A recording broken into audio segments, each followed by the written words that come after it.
Everyone, welcome back to लक्ष्य academy. और जैसा कि आप सभी लोग जानते हैं कि हम यहाँ अपने इस प्लेटफॉर्म पे, लक्ष्य अकेडमी के प्लेटफॉर्म पे कॉमर्स का क्रैश कोर्स कर रहे हैं, जो कि एक 100 डेज चैलेंज है। ओके, यहाँ पे हम 100 डेज में अपने 10 यूनिट्स को कंप्लीट करेंगे। और आज हमारा अकाउंटिंग का लास्ट क्लास है, ओके, और यूनिट 2 का भी। इसके बाद हम मूव ऑन करेंगे अपने अगले यूनिट पे। साथ ही साथ जो भी स्टूडेंट फर्स्ट टाइम इस चैनल पे आए हैं, फर्स्ट टाइम हमसे कनेक्ट हो रहे हैं, वो फर्दर आगे की क्लासेस के लिए आप क्या करेंगे, डिस्क्रिप्शन बॉक्स में आपको एक लिंक दी गई है, वहां पे जाके आप हमसे कनेक्ट हो जाएंगे। ओके, सो दैट कि लिंक होने से आपको फायदा क्या होगा कि आपको क्लास की जितनी भी पीडीएफ्स हैं, जितने भी नोट्स हैं और जो मॉक टेस्ट हैं और क्लास की नोटिफिकेशन, ये सारी आपको टाइमली मिलती रहेंगी। ओके, आप वहां से डाउनलोड करके अपनी सेल्फ स्टडी भी कर सकते हैं। ओके, वन मोर थिंग कि जिनको भी स्क्रैच से प्रिपरेशन करनी है, एकदम स्टार्टिंग से और डिटेल्ड स्टडी करनी है, वो हमारा कॉमर्स का कॉम्प्रिहेंसिव बैच परचेज कर सकते हैं, जिसपे अभी 22% का डिस्काउंट चल रहा है। ओके, बहुत ही रीजनेबल प्राइस है। और इस 22% के डिस्काउंट के लिए आपको कोड लगाना है PO22 का। यहाँ आपको detailed classes, mock test, live and recorded classes, PDF notes जो कि डाउनलोडेबल फॉर्म में है, plus Hindi and English in both languages, दोनों लैंग्वेजेस में है कि ताकि आपको लैंग्वेज इशू ना हो। और साथ ही साथ डाउट क्लासेस हैं आपके। ठीक है, ये सारी आपकी कोर्स रिलेटेड बातें थी। अब हम आते हैं अपने क्लास पे। देखिए, कल की क्लास में हमने किया था हमारा कॉस्ट अकाउंटिंग। ठीक है, तो हमारे पास हमने देखा था कि अकाउंटिंग को हमने 3 ब्रॉड कैटेगरीज में बांट दिया था। एक फाइनेंशियल अकाउंटिंग जो सबसे बेसिक वाली है, सब जानते हैं, और सभी छोटे बड़े सभी ऑर्गेनाइजेशन उस फाइनेंशियल अकाउंटिंग को करते हैं। ओके, देन आपका आता है सेकेंड पे cost accounting and then managerial accounting. Managerial या मैनेजमेंट अकाउंटिंग जो है, इसका स्कोप आपका सबसे वास्ट है, सबसे बड़ा जो स्कोप है, इसका दायरा इसका बहुत बड़ा है। बहुत जो बड़ी बड़ी ऑर्गेनाइजेशंस हैं वो इसको फॉलो करती है। अब देखिए, इस मैनेजेरियल अकाउंटिंग का काम क्या होता है आपका कि सारा रिकॉर्डिंग करना, जितना भी इकोनॉमिक ट्रांजैक्शन है, मॉनेटरी ट्रांजैक्शन है, उसको रिकॉर्ड करना, उसको एनालाइज करना, उसका विश्लेषण करना और फिर कम्युनिकेट करना उस फाइनेंशियल इंफॉर्मेशन को। वो जो वित्तीय आपका जो आपने वित्तीय जानकारी जो एकत्रित की है, रिकॉर्ड किया है, एनालाइज किया है, उसको आपको कम्युनिकेट करना है मैनेजमेंट से। ठीक है, सो दैट कि उसके बेसिस पे जो मैनेजमेंट है, जो बिजनेस का जो मैनेजमेंट है, वो आगे के डिसीजंस ले सके। ठीक ना। तो देखिए, अब इस मैनेजमेंट अकाउंटिंग का जब रिपोर्ट बनता है ना, जब आप पूरा मैनेजमेंट अकाउंटिंग कर लेते हैं, तो उसमें क्या क्या चीजें शामिल होंगी आपका। इसमें इनकम स्टेटमेंट होगा। इनकम स्टेटमेंट मतलब आपका PL एंड बैलेंस शीट होगा। इसमें आपका अकाउंट रिसीवेबल और पेएबल के बारे में जानकारी होगी, है ना। प्राप्य और देय खाते की जानकारी होगी। कैश फ्लो एनालिसिस होगा कि आपके बिजनेस में कितना कैश इनफ्लो हुआ, कितना कैश आया, कितना गया। फंड फ्लो स्टेटमेंट होगा कि आपका फंड कहाँ कहाँ से आया, पैसे कहाँ कहाँ से आए और कहाँ कहाँ यूज हुए। ठीक है, फिर आपका सेल्स फोरकास्ट, इसी के बेसिस पे आपका क्या होता है, सेल्स फोरकास्ट होता है। ओवरहेड कॉस्ट क्या लगा, इन्वेंट्री, बजट, इन सारी चीजों के बारे में इस मैनेजमेंट अकाउंटिंग का जो रिपोर्ट होगा, जो रिपोर्ट बनेगा लास्ट में, उसमें ये सारी चीजें डिटेल होंगी। तो इससे आप अंदाजा लगा सकते हैं कि मैनेजमेंट अकाउंटिंग का जो स्कोप है, जो दायरा है, वो कितना बड़ा है। ओके, अब देखिए, इसका मेन इंपॉर्टेंस क्या है आपका मैनेजमेंट अकाउंटिंग का, ये कहाँ कहाँ यूज होता है। देखिए, आपका कॉस्ट कंट्रोल और रिडक्शन में, लागत के नियंत्रण और लागत को कम करने में, है ना। कल भी हमने बात की थी कि जब तक आप कॉस्ट को रिड्यूस नहीं करोगे, है ना, जब तक आप अपने उत्पाद पे या सेवाओं पे, जिस भी चीज में आप बिजनेस कर रहे हो, उसमें जब तक आप कॉस्ट को कंट्रोल नहीं करोगे, कॉस्ट को कम नहीं करोगे, तब तक आप अपना प्रॉफिट मार्जिन, मतलब जो आपका लाभ का जो प्रतिशत है, उसको आप नहीं बढ़ा सकते, है ना। हम बिजनेस करने का एक होल एंड सोल मोटो क्या होता है, एक मात्र उद्देश्य क्या है आपका, कि आप लाभ कमा सके, प्रॉफिट अर्न कर सके। तो प्रॉफिट अर्न करने के लिए क्या है, जो कॉस्ट अकाउंटिंग और मैनेजरियल अकाउंटिंग है ना, ये बहुत इंपॉर्टेंट टूल है आपका, है ना। कॉस्ट अकाउंटिंग में हम क्या करते हैं कि कॉस्ट का असर्टेनमेंट करते हैं कि कहाँ कहाँ कॉस्ट लग रहा है और कहाँ कहाँ हम उसको कंट्रोल कर सकते हैं। जब हम कॉस्ट को कंट्रोल कर लेंगे तो हमारा प्रॉफिट मार्जिन जो है वो खुद ब खुद आपका इंक्रीज हो जाता है ना। चलिए, तो ये कॉस्ट कंट्रोल और कॉस्ट रिडक्शन में आपको हेल्प करता है। स्टैंडर्ड कॉस्टिंग, अब देखिए स्टैंडर्ड कॉस्टिंग, अब ये नया टर्म आया अभी। तो स्टैंडर्ड कॉस्टिंग का मतलब क्या है कि जैसे कि किसी भी एक चीज के लिए हम स्टैंडर्ड लगाते हैं, है ना। जैसे कि अगर मान लीजिए कि अगर पासिंग मार्क्स होते हैं कि अगर आपके इतने मार्क्स आए तभी आप पास हैं, नहीं तो आप फेल हैं। जैसे आपने इलेक्शंस में सुने होंगे जमानत जब्त हो जाती है ना। मतलब अगर इतने परसेंट वोट अगर किसी कैंडिडेट को मिले, मान लीजिए 30% हम बोल देते हैं, है ना, तो 30% अगर वोट किसी पर्सन को मिले, किसी कैंडिडेट को, किसी उम्मीदवार को अगर 30% वोट मिले पूरे पॉपुलेशन का, तभी वो क्या है, वो आगे चुनाव लड़ सकता है। अदरवाइज उसने जितना भी एक जमानत, एक पैसा जमा कराया जाता है, वो उसकी जब्त हो जाती है अगर वो नहीं प्राप्त कर पाता। तो ये 30% जो है ये क्या है, एक स्टैंडर्ड है। ठीक है, एक स्टैंडर्ड हमने सेट कर लिया कि कम से कम इतना तो आना ही चाहिए, इससे नीचे नहीं आना चाहिए। ओके, तो स्टैंडर्ड कॉस्टिंग में आप क्या करते हैं, देखिए स्टैंडर्ड कॉस्टिंग में हमारा, तो स्टैंडर्ड कॉस्टिंग में हम क्या करते हैं, देखिए अभी हमने बात की कि हमारा बिजनेस का जो मेन मोटो होता है, हमारा जो एकमात्र उद्देश्य है वो क्या होता है, प्रॉफिट अर्न करना। तो स्टैंडर्ड कॉस्टिंग में अगर प्रॉफिट अर्न करना, किसी भी बिजनेस का अगर प्रॉफिट अर्न करना है मकसद, तो प्रॉफिट आपका किन दो चीजों पे डिपेंड करता है, आपका सेल्स पे और कॉस्ट पे, है ना। अभी हमने बात की कि जब तक हमको कॉस्ट पता नहीं होगी, है ना, कल की क्लास में भी हमने बात की थी कि जब हमको कॉस्ट प्राइस किसी चीज का पता चल जाता है, कॉस्ट पता चल जाता है कि इस पे इतना खर्चा आएगा ही आएगा, है ना, तो उसमें हम अपना प्रॉफिट मार्जिन जोड़ के क्या निकाल लेते हैं, आपका सेल्स निकाल लेते हैं कि कितना हमारा सेल्स प्राइस होगा, है ना। इन दोनों के जो सेल्स है और कॉस्ट प्राइस है, सेल्स प्राइस और कॉस्ट प्राइस के बीच का अंतर जो है वो आपका प्रॉफिट होता है। ठीक, तो प्रॉफिट आपकी दो चीजों से इफेक्ट होती है, एक तो सेल्स वैल्यू से और एक कॉस्ट प्राइस से। जितना कम कॉस्ट होगा उतनी ज्यादा आपकी प्रॉफिट होगी, है ना। अब देखिए कॉस्ट हमारा किन चीजों पे डिपेंड करता है, कल भी हमने ये बात की है कि हमारा मटेरियल कितना लगा, हमारे एक्सपेंसेस कितने लगे और हमारा लेबर जो है वो कितना लगा। ओके, तो स्टैंडर्ड कॉस्टिंग जब हम करते हैं तो स्टैंडर्ड कॉस्टिंग में हम क्या करते हैं, पहले तो एक हम स्टैंडर्ड डिसाइड कर लेंगे कि हमको, मान लीजिए कि हमको इस ईयर हमको 50 लाख प्रॉफिट अर्न करना है ना, इस क्वार्टर में मान लेते हैं कि एक क्वार्टर में हमको 50 लाख का प्रॉफिट अर्न करना है। तो इसके लिए क्या है, हमको ये जो स्टैंडर्ड कॉस्टिंग हम करेंगे तो हमने एक स्टैंडर्ड रख लिया यहाँ पे कि ये हमारा स्टैंडर्ड है, हमको कम से कम इतना तो करना ही करना है। फिर क्या है, स्टैंडर्ड सेट कर लिया, स्टार्टिंग में स्टैंडर्ड सेट करेंगे और पूरे साल हमने परफॉर्मेंस करी, है ना, मैन्युफैक्चरिंग करी, फिर उस पर जो भी कॉस्ट लगा, मतलब जितनी भी प्रोसीडिंग है वो सारा कर लिया।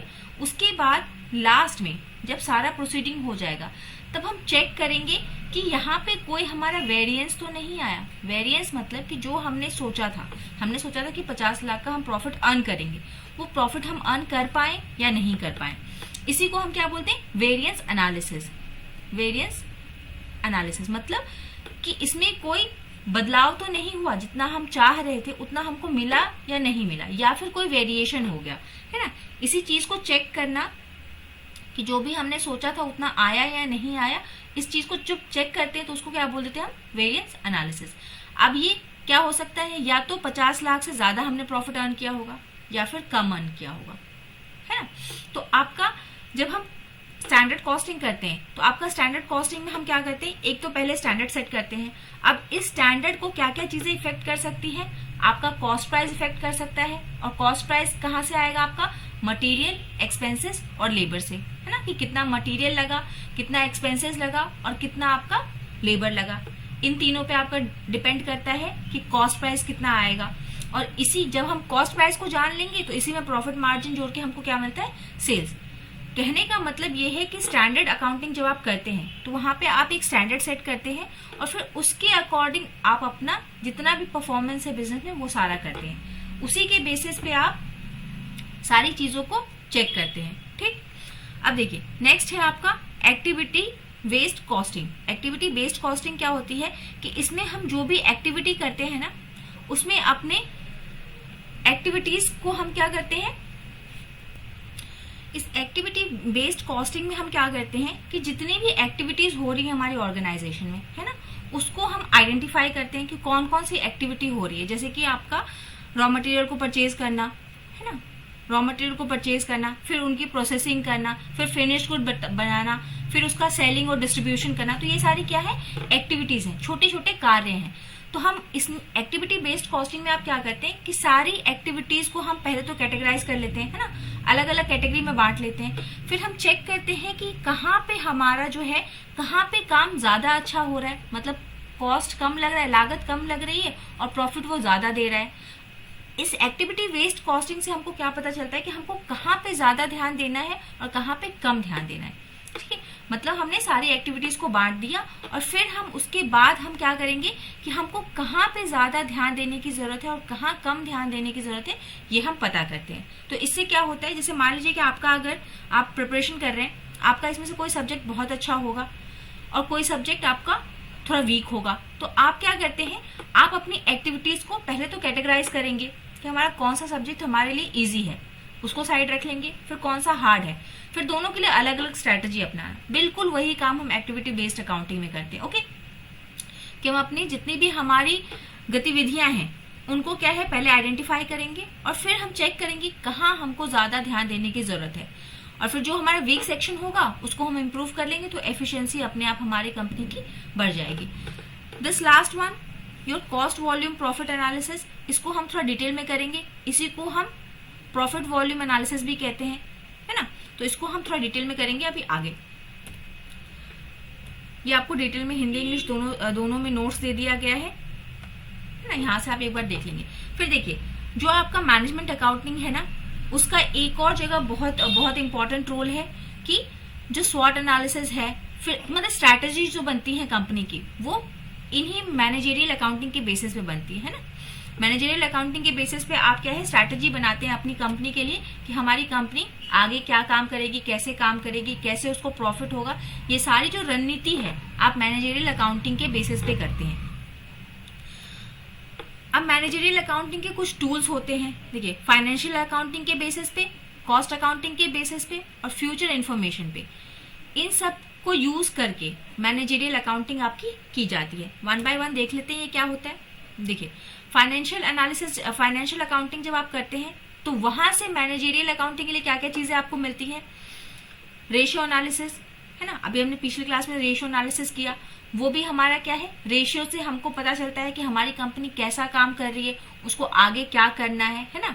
ये सारी चीजें हमको, उसकी प्रॉफिटेबिलिटी कैसी चल रही है, प्रॉफिटेबिलिटी अच्छी है या नहीं, सॉल्वेंसी लॉन्ग टर्म में अच्छी है या नहीं, लिक्विडिटी उसकी अच्छी है या नहीं, ये सारी चीजें क्या है, रेशियो एनालिसिस, ये आपका मैनेजमेंट का पार्ट है। फिर फंड फ्लो, कैश फ्लो, ये सारा आपका किसका पार्ट है, मैनेजरियल अकाउंटिंग का। ओके, ये फंड फ्लो और कैश फ्लो भी आगे हम देख लेते हैं।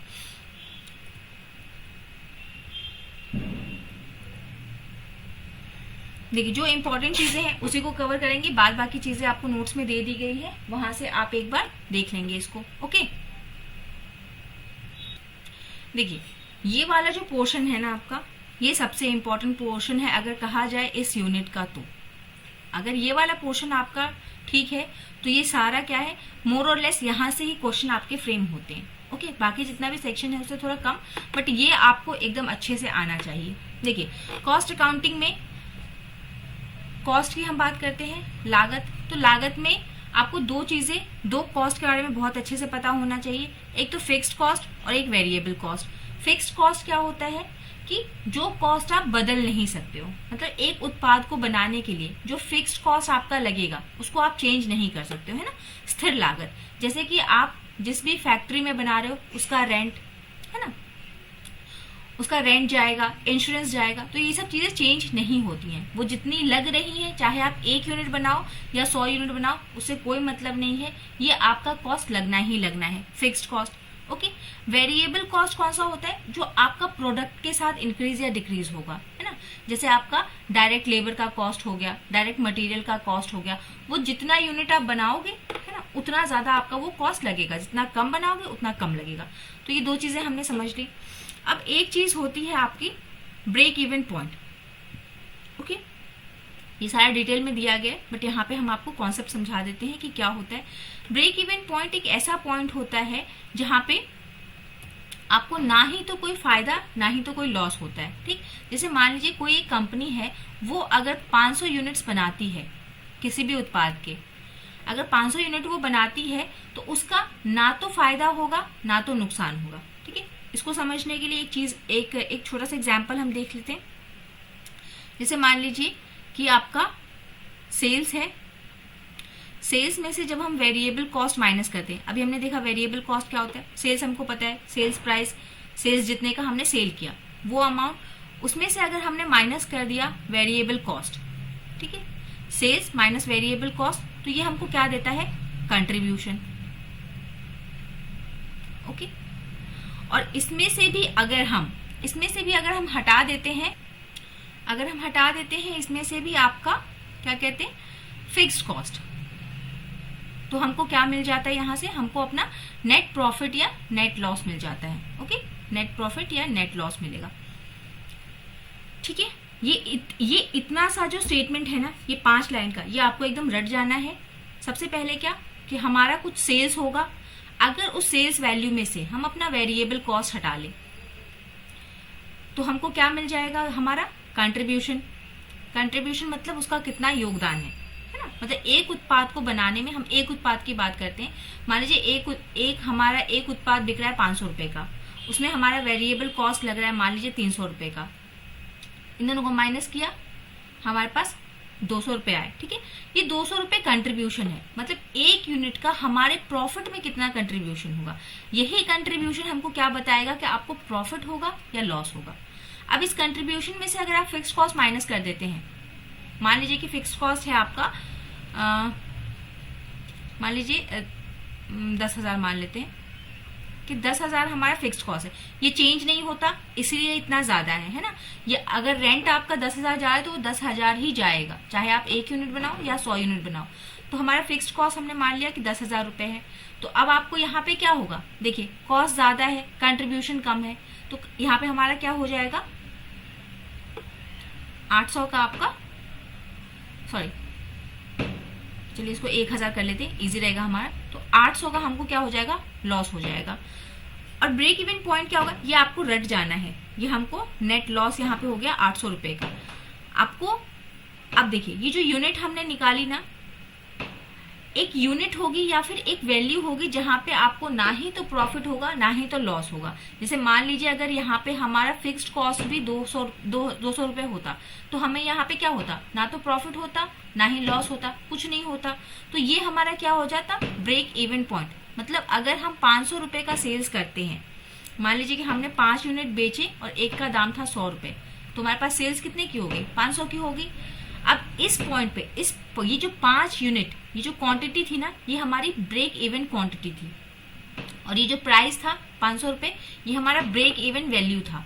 ठीक, मतलब इस क्वांटिटी पे और इतने सेल्स पे हमें ना ही तो फायदा होगा ना ही तो लॉस। अब अगर इस 5 यूनिट से हम कम प्रोड्यूस करेंगे, ये एग्जाम्पल के लिए छोटा सा लिया है, अगर हम मान लीजिए कि 3 यूनिट प्रोड्यूस करते हैं तो हमें क्या होगा, लॉस होगा। और अगर हम 6 या 7 यूनिट प्रोड्यूस करते हैं तो हमको क्या होगा, फायदा होगा। मतलब ब्रेक इवन पॉइंट एक ऐसा पॉइंट है जहां पे आप इसको क्वांटिटी में भी निकाल सकते हो और वैल्यू में भी निकाल सकते हो, है ना। इसके ऊपर अगर हम गए तो हमको प्रॉफिट होगा, और इसके नीचे अगर हमने प्रोडक्शन करी तो हमें लॉस होगा। यही आपका ब्रेक इवन पॉइंट होता है। ओके, ठीक है। कंट्रीब्यूशन हमने देख लिया। कंट्रीब्यूशन क्या है हमारा, जब हम सेल्स में से माइनस कर देते हैं आपका क्या, वेरिएबल कॉस्ट, तो हमको क्या मिल जाता है, कंट्रीब्यूशन।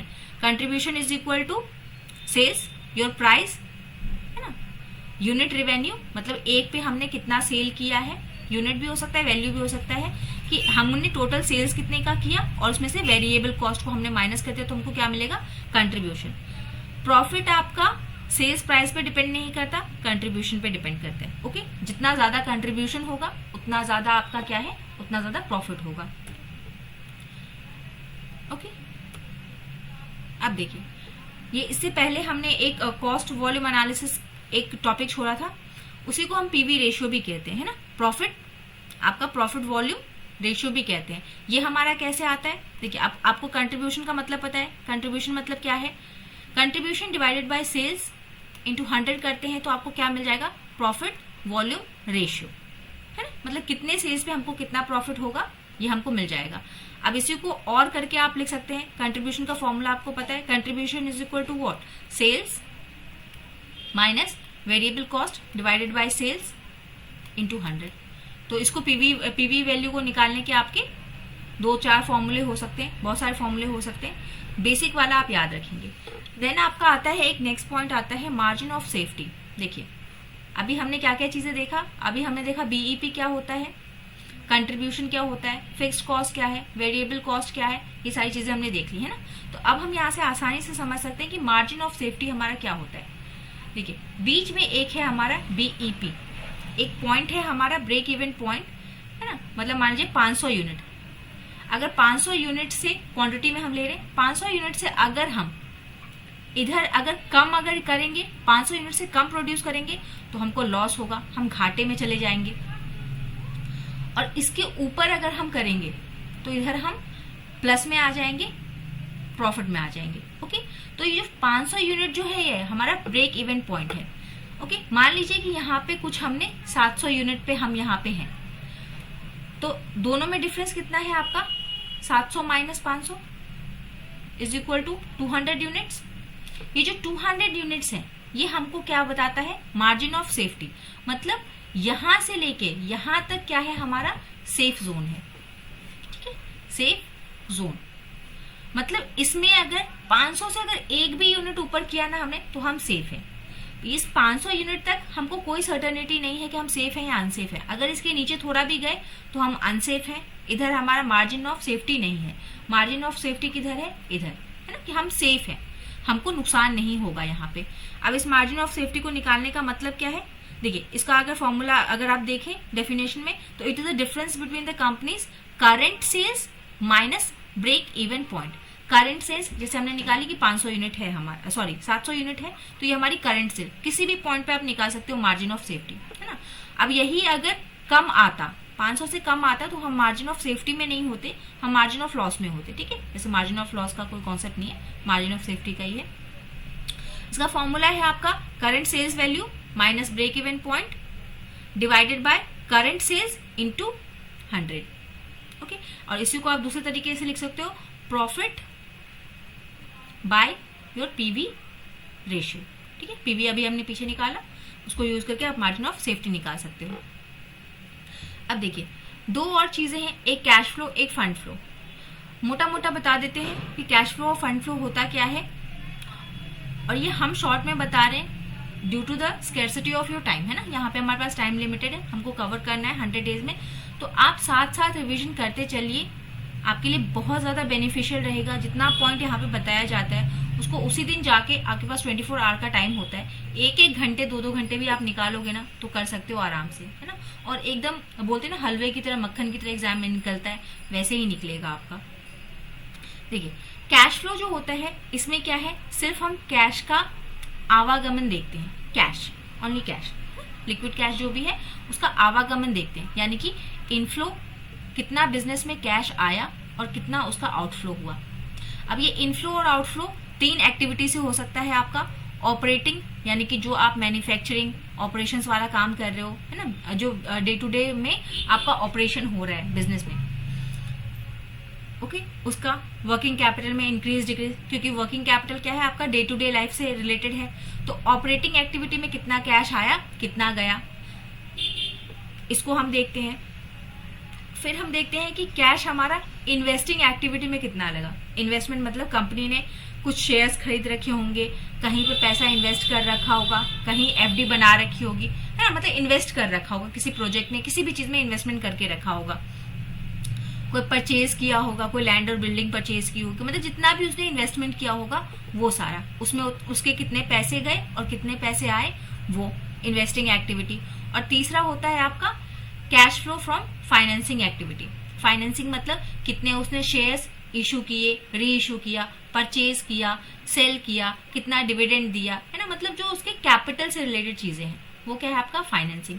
तो इन तीनों एक्टिविटी में कितना पैसा आया कितना गया, जब इसका हम एक स्टेटमेंट बनाते हैं ना तो उसी को हम कैश फ्लो स्टेटमेंट बोलते हैं। ओके, और ये भी हमारे मैनेजमेंट के डिसीजन के लिए बहुत ज्यादा इंपॉर्टेंट है ना। हमको अपने कैश का पोजीशन अगर पता करना है तो हम कैश फ्लो स्टेटमेंट बनाते हैं, और इसी के बेसिस पे मैनेजमेंट क्या है आपका डिसीजन लेती है। मैनेजरियल अकाउंटिंग था तो इसमें कैश फ्लो और फंड फ्लो दोनों का यूज होता है, इसलिए हम यहाँ पे इसको देख रहे हैं। नेक्स्ट आपका आता है फंड फ्लो।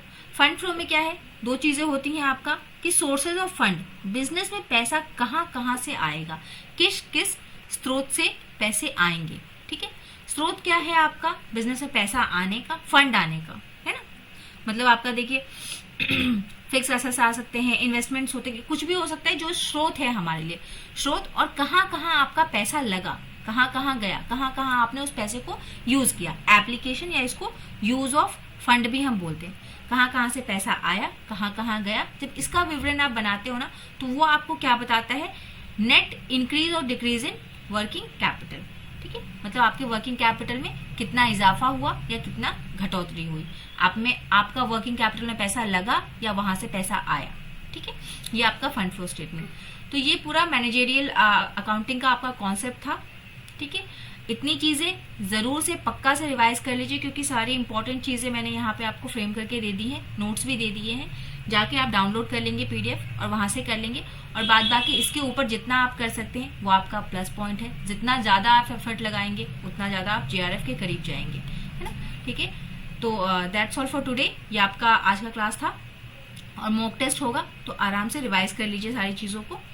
और जाते जाते एक बार और इन्फॉर्मेशन कि जिनको भी डिटेल्ड क्लासेस करनी है, थॉरो स्टडी करनी है, यहाँ तो सिर्फ हम टॉपिक्स को टच करके निकलते हैं, है ना। डिटेल्ड अगर आपको क्लासेस करनी है, कोई डाउट आ रहा है मन में, तो उन सबके लिए आप हमारा कॉमर्स का कॉम्प्रिहेंसिव बैच ले लेंगे, जिसपे 22% का डिस्काउंट चल रहा है आपका, और कोड आपको लगाना है PO22 का। ठीक है, so thank you everyone, have a nice day, do practicing, revise, study hard. Thank you everyone, bye bye.